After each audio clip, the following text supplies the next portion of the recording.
Greetings, Black Mental Health Matters, streaming live onto LinkedIn and GPAN. We are here with a very special edition to a topic that affects us all. The topic is police brutality and mental health in our Black and African communities.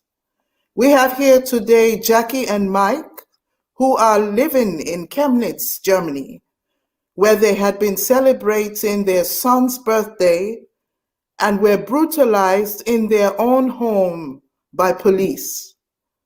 Now, we all still remember George Floyd, whose death triggered outrage across the globe, while we still mourn the killing of Breonna Taylor in 2020 in Louisville, Kentucky. Many of us fear the danger even when we are in our own homes. So tragic events such as these impact us as people of African descent, and it has a negative effect, a profound negative effect on the emotional and psychological well-being of Black families and communities. So today we shall be discussing with our guests coping strategies and healing from such stress and trauma as it relates to racism and police brutality. Now, Jacky and Mark, please just say shortly what happened. Good evening, everyone. Yeah. So on this day, our son was turning to 16, and he was celebrating his 16th birthday. So it was on 25th, so we decided to do it on 31st, which was on a weekend. And because of the corona instructions, we decided that he cannot bring many friends. He has only to choose one of his best friends, and the rest will do it as a family here at home. So we just made a buffet, and we started eating at around 18 till 20, just enjoying the food. And then later we started making small games as a family, just to give him the good feeling of our birthday in the restricted times where the corona regulations were not, that other people from outside were not allowed. So this was during the time of the lockdown? Yes. Okay. And you were celebrating the birthday of your son, and then the police arrived. And yes. What happened when they entered the house?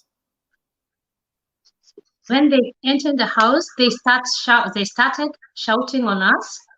In the informal way. Yes. Like do. Yeah. There was like respectless, like they didn't have respect to us. And they were saying we are a lot of people in the house. Then I told them that is not the truth, because we was not a lot of people. We was just a family. So they were accusing you of having exceeded the number of people which were allowed. Yes. And this was not true. You were just family members there. Yes. Yeah. And that's why I let them in. I allowed the police to come in to our house. Just to confirm the accusations if they were right. Yeah. Okay. But it didn't end there like that. They also were harassing the young son, was locked up in the bathroom. Yes. It ended with you having major surgery on your hand. Your hand was injured. Mark, your foot was broken. Yes. And not only that, you were also humiliated and harassed, Jacky. Yes, we was very humiliated and harassed, because they took me outside to the house with handcuffs, and at the moment they damaged my hand. At the moment I had my operation, and I'm still waiting for a new operation. Then they took me to the car, they blindfolded me, and they took me somewhere. Even today, I don't know where they took me to. Then So you're saying you were blindfolded in the car? In the car. You were taken from your home and blindfolded in the car? Yes. Being transported and not even knowing where you're going? Yes, and I was very afraid, because I asked them, where are you taking me to? No one was talking to me. Then we reached somewhere. It was like in a building. Yeah, in the pavement. We go inside. Then at the moment we reach there, they opened my handcuffs. Then they told me to undress myself, then to remove my clothes. Then I was really shocked about that because I asked them how, why should I undress me? They didn't listen to Were me. these male policemen? There was two police two police women and four policemen. Okay. They were Yeah. all watching. Yeah, they was all watching. Then it was really uncomfortable for me to undress front of the men's. Yeah. But they really harassed me. They take my dress off. Then I was naked. It's a way of degrading her dignity. And they was laughing. I don't know why they did that. I could not explain why, but it was really bad. And this is something what is really disturbing me even now. This is a big, huge violation. It must have been a very traumatic, when I think of it, it must have been a very traumatic experience. It was very traumatic. Especially really. for us as a family to watch the mother being handled this way. Yeah. These things, I just saw them in the movies, like in the war, where they just simulate the family by doing something bad to the mother. Yes. When the man watches and the kids. This, I understand this, like, it's like a re-traumatization, even from the periods of slavery and colonization. These were methods that were used then. And we were to watch, me and our kids were to watch everything what they did. But by the time they take my clothes, I asked them why. They tell me it's because of the security purpose. So they have to check if I have anything that's maybe I can harm myself with. And I was like, yes, if I have to remove my clothes, but not front of the men's. Yes. Yeah, if it was only women's, it was okay for me, but front of the men's, it was really not okay. And that's the thing. Okay. As I said, yeah. So the children were also affected by this. What happened to the children? What was their situation? So when Jacqueline was taken away, I tried to talk to them, but no one listened to me. I begged them. I even went on my knees and I told them. And then when they went with her, I had people calling me and they told me the daughter has collapsed. I found she was not breathing, so I had to call for help, ambulance. And then they broke. Yeah, we just jumped something. When they were taking her away, when I tried to talk to them, one of the police jumped on me and he stepped on his boots on my leg and they broke my leg. Okay, this was when they were taking Jackie away. Yeah, yes. Because I tried to talk to them and I told them we can solve this thing. We don't have to be violent. But anyone who tried to talk, they acted very violently against it. Okay. So I felt a lot of pain, but because of the commotion, I didn't care. I concentrate on the pain because everything was happening so fast. The daughter, when Jacqueline was taken away, the daughter was lying here. She could not breathe. She had the panic attack. And then I had to call the ambulance and they came and they gave her some help for breathing and they gave her some tablets so that she can calm down and sleep. Okay. How has this affected the children? Yeah, this has really affected the children because even now our daughter, she's not okay because when someone ringing on the bell, she is always afraid of going to open the door. Mm-hmm. Yeah, we are living in a fear. We don't even open the door if someone doesn't call us before. We have everyone who rings. Yes, we tell everyone if you want to come inside, you have to call us before. Yeah. Yes, you did tell me about that this especially terrible was this feeling of being helpless and you felt even left alone to be struggling with all these emotions, with the memories, with the anxiety, and even when you tried to get medical attention for the physical problems, this was also presented other difficulties. Yes. Yeah, it made for me, I would say it made me see the world a little bit different, because when you try to get for help, even calling the police to say we want to make Anzeige, how do you say Anzeige in German? Statement. Yes. They made us go around go around, they say us, it's not here, you have to go the other place, we will call the other place. And then they made all go around. They only came to us when the media started talking. The same way with the lawyers. We tried to call lawyers who can take our case because we felt helpless. We just kept trying to get help. Yes, But, yes. almost like 6 or 10, they turned down our offer. They said, oh, when they hear about police, no one wanted to do anything about it. Yeah, yeah. The same way with the doctors. We had the problem with the doctors. Like mine, they just wrote, instead of writing, from what I know, the doctor writes amnesia, or do you call it? What I say, and then he writes from his own perspective in the medical terms.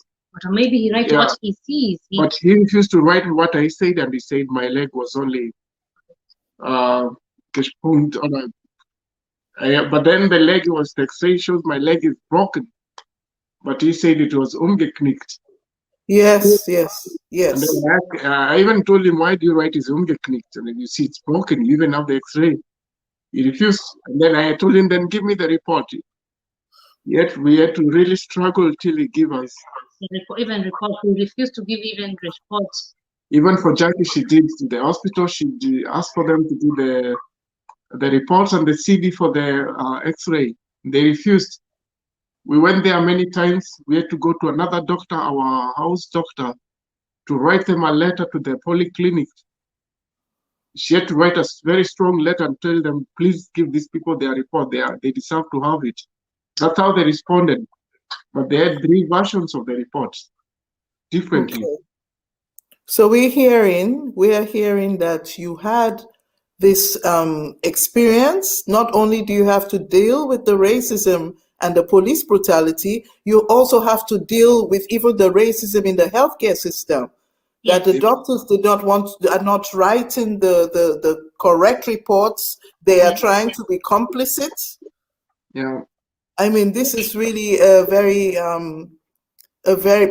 a very traumatic and stressful situation, as you're saying. And then to imagine that this happened in your home, I mean, how do you feel safe? Do you feel safe? What are the feelings you have towards safety now? No, have you managed to get over that? What has that done to your feelings of trust?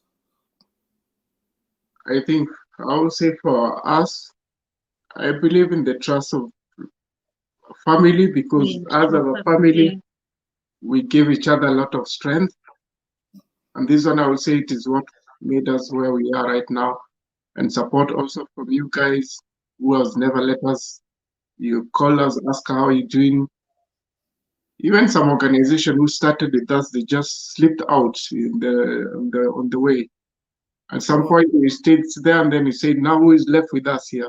It seems like we are now, you look behind, there's no one behind again. Wow. So if we see that, okay, the family, the relationships have been a way for you to cope, has helped you to cope about this situation. Yes. Okay. That's why I was wondering, if someone was alone, how do you cope with it if you don't have a family? It can be really traumatizing. Yeah, it can be really tough. Okay, so this is to you out there who have maybe experienced such an attack. Do not keep it to yourselves. It's very important to find somebody who you can talk to. Yeah, the more frightened, the more helpless you feel, the more important it is that you do reach out to someone, that you talk about it to family members, that you look and find out organizations that help people in such circumstances and reach out to them. Now, recovery from trauma is also individual process, and it's different from everyone. So with you, this happened January 2021, and it's now October.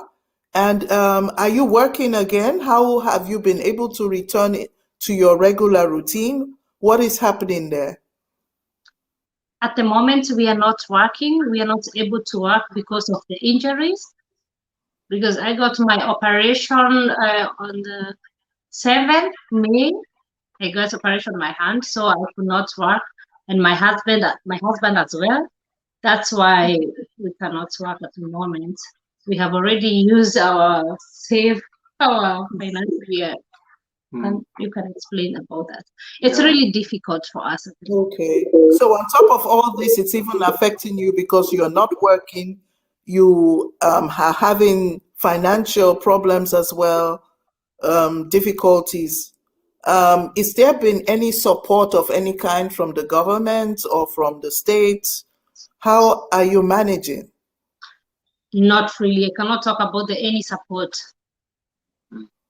We have to manage for ourselves. It's really difficult and very tough for us at the moment. So we are looking forward to start to work again. Yeah, I think the best thing is first, we said first we concentrated our health. Yeah. Go as many as possible. She's going for ergotherapy because of mobility, and me because of my foot, I go for physiotherapy. We try to be fit because our goal, God willing, next year we will start. Okay. But the problem is on January I have to go again to the hospital because I have to be removed for operation again. Okay. And she has to go also to the hospital for the doctor was not really comfortable with the operations. He said he might do something again, and this means the time will be, we need more time for healing again, which we are trying to avoid, but if we don't do it.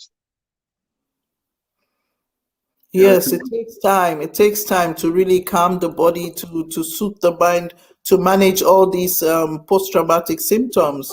I remember even you told me you were having nightmares, and sometimes the event would just reoccur. Yes, like for me, after the incident, I think I took like 1 month. I never went outside. I just wanted to stay at home. I didn't even want to meet the police. It's just disappeared with time. I think some things, they need time. I didn't even watch anything in the television to do with police. I just switched off the television when I saw anything. But I'm hoping now I'm psychologically fit. Although now we are waiting for the justice to come because now they are meeting, the investigations are over. We got the letter. We talked to the lawyers, and now they are going to get the reports from the courts because everything now is finished. We cannot add or reduce anything. But we had some documentary here with some people, and they told us the chances. They always say the chances are like 2% that you get, even the journalists themselves. For a lot of people who are blacks, the chances are very limited. Okay, so at this point, let me bring in Brother Moaimutsa. I mean, this is really a tragedy. It's a real tragedy. What would you say? How is this impacting African and Black communities?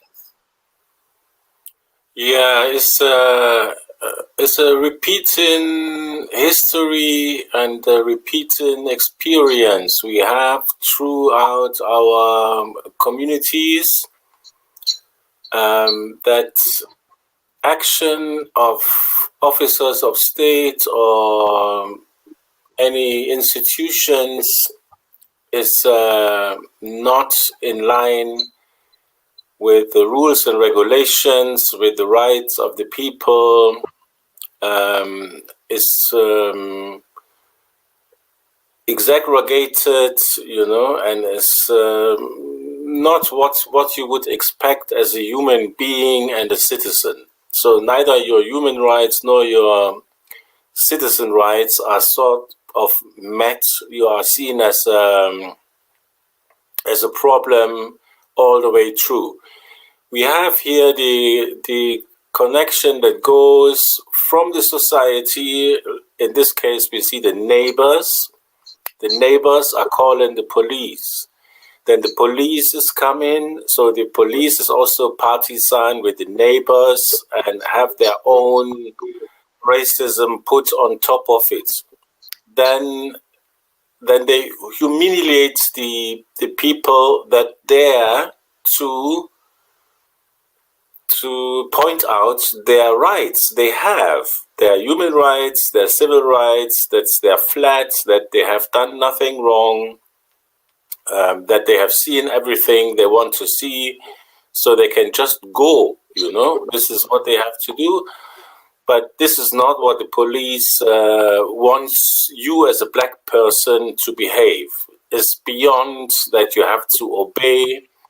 You have to show that you acknowledge the white supremacy and the force of the officer and behave actually like a slave before they then are satisfied in their position as an officer, that have horrified you strongly enough as not to repeat what you have done rightfully and normally. So then they take you, humiliate you, injure you, then you go to a hospital, and again, in the hospital they are partisan, taking what the police is telling them, not listening to the patient they are actually ought to treat and to listen to. And so we go on and on. The lawyers are not taking the case, for they know it's difficult to have a case against officers of the police and the state. So they don't want to ruin their image or their reputation within the society of their lawyer association or within the juridical system. And on top of it is black people. So it's not only against the police, but it's also black people. So there are many layers coming into it. And this is why we call racism systemic. And for it's everywhere, from the society to the authorities, to the institutions, to the justice system. And at the end of the day, even the media are sort of in an obedience running before the thing actually goes to court or something is happening. They report, but they already have in mind nothing might come out of it. So the only source, this is what the people said, is their family and the solidarity we have within ourselves as black diaspora, as black communities, as black people. And anyway, we have to find different ways than running behind the white supremacy system that is designed to treat us the way they treat us. It is designed to be racist. It's designed to disregard our rights. It's designed to deny justice to us. So we have one thing is that, one point which you brought up is that this does not only impact the psychological well-being of those who were directly affected, but actually affects us when we hear about it. We are also affected as a community, as a people, So we've heard of cases of people who have a fear now to go out, or even are afraid to have such an encounter with the police. And the worst thing is, even in your own home, where is the place where you should feel safe, to be violated in your own home is something which is another category of abuse. Yeah, they create a sort of insecurity regarding actually that you don't know how you should behave. It seems like people call the police on black persons no matter what they do. You know, they are making a telephone call, the security is called or the police is called. They are walking on the streets, somehow police is called. They are having a dog. They are having kids that are kids and loud. The police is called. So somehow everything you do as a black person seems to be something different from when it's done by the major society, the white society. So the society itself is judging, and the officers that come are judging you on the same line. So it's getting deeper and deeper and deeper the more you try to explain. And if you afterwards explain what happened, then they even will say, we don't believe you, that for this sounds unreasonable. And it is, indeed it is, but people who are not affected by racism, they cannot even imagine beyond the fact that they deny this sort of racism. So that's not only something with black people, it also does something with the perpetrator and the majority of the society. They are getting less human the more those things happen, and the more they have to ignore them and cover them up and push them away, for the energy is there. And I remember even at the initial stages, I remember that the things that you were saying, that you even started to doubt yourself and have a feeling that maybe you even deserved it or did something wrong. You know, you started feeling guilty for something like that.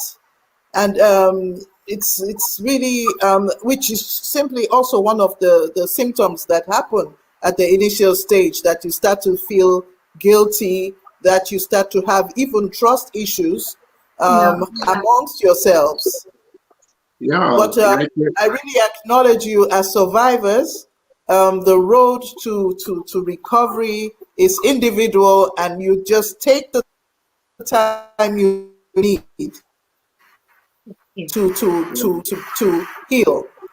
Thank you. I also remember that you reached out, you know, which is also a very empowering thing. I mean, how did you, even though you had gone through that, you still have the energy to speak out and not be intimidated, and speak out to speak out, reach out to us and speak out, and like you're doing now. Has that assisted you in any way?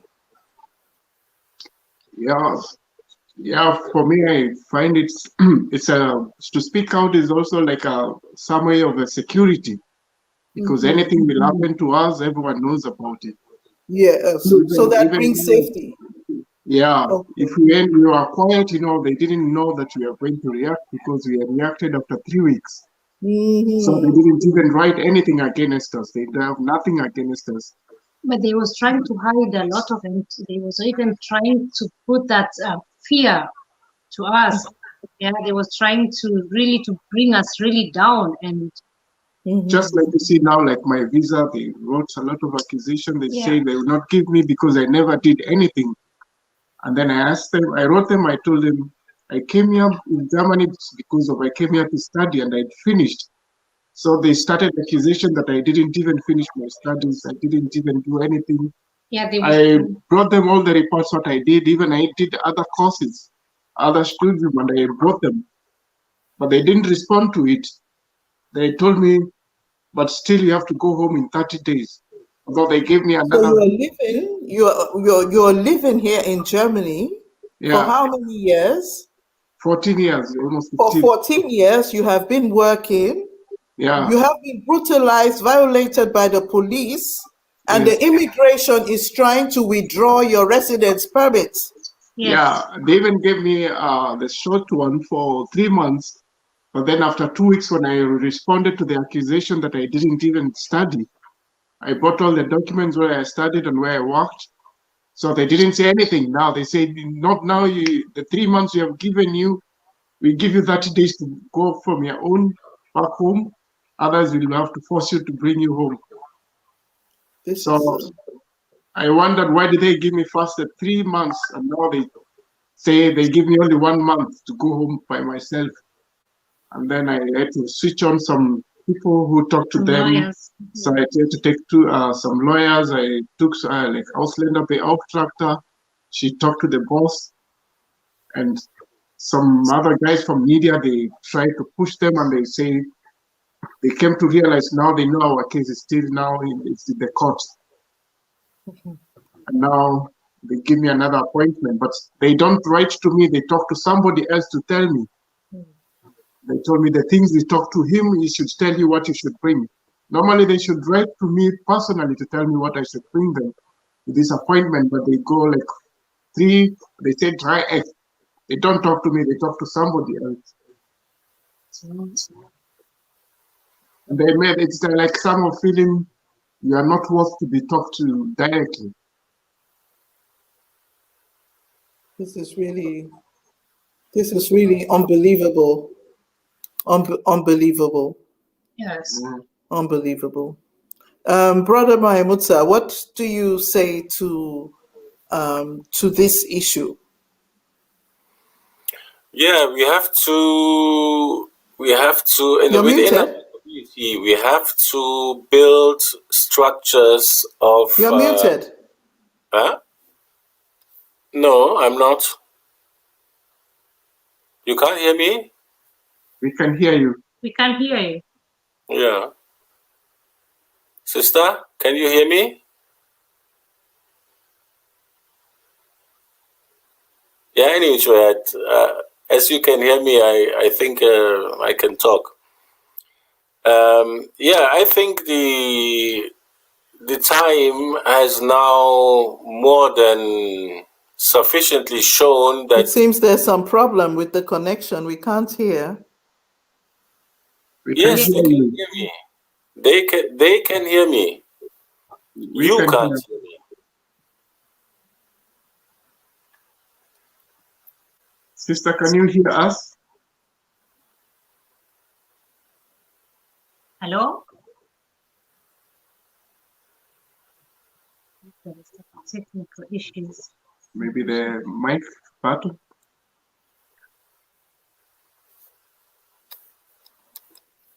Hello? Hello? We can hear you. Yeah, I know. It's for Sister Ororuntoin.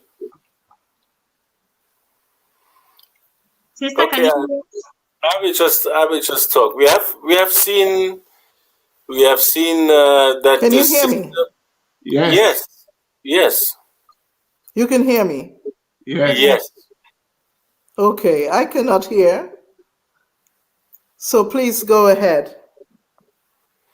Yeah, the system has shown to us, not only here in Germany, also in the US and in the UK and France, wherever the white supremacy is on the rule, that the rights and justice of and for Black people shall not be served. So we have to organize ourselves, especially also looking at the mental effects that are supposed to hit the members of the Black community. They want us to remember slavery time. They want us to get back to slave mentality behaviors of total disobedience and internalize the racism in our behavior already. This we have to meet with education, with solidarity, with our own public work to make sure that what they say in the first place, we have our own narrative, we have our own perspectives, we have the truth of those who have been targeted, victimized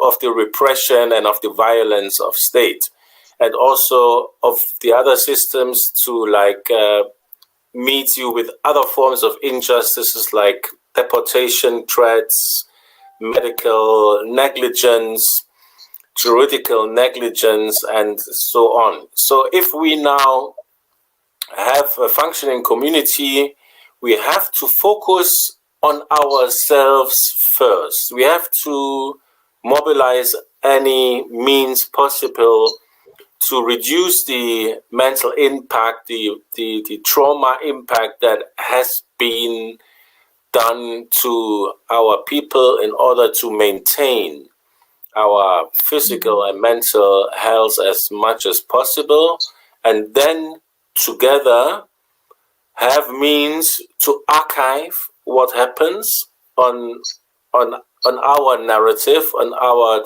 perspective of what really happened, what the truth is, in order to fill the book, for it's our history and it will never be told if we not tell them ourselves. It's not only to them, it's also for us, for our kids to know.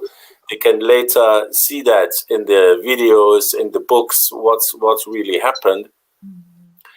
And to really see that the fight for justice and the fight for accountability is something we have to do, yes, but we also have to know that the expectation is low. There's no thing I can see that they are really willing to change, that they are willing to deliver justice. Although the killer of George Floyd has been sentenced now, but even that is an exception. Is not the general rule that police officers will be held accountable for murdering black people or doing violence to black people, whatever.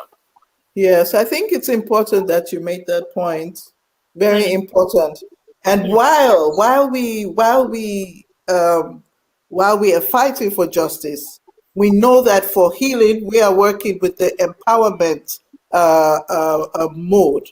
So we're going from it that whatever solution, whatever healing is totally available to you regarding the racist justice system. As we can see in your case, you know, how you have been able to pull on your connections, you know, to each other, to family, to the community, as a support, as a form of support. And this is very important in healing.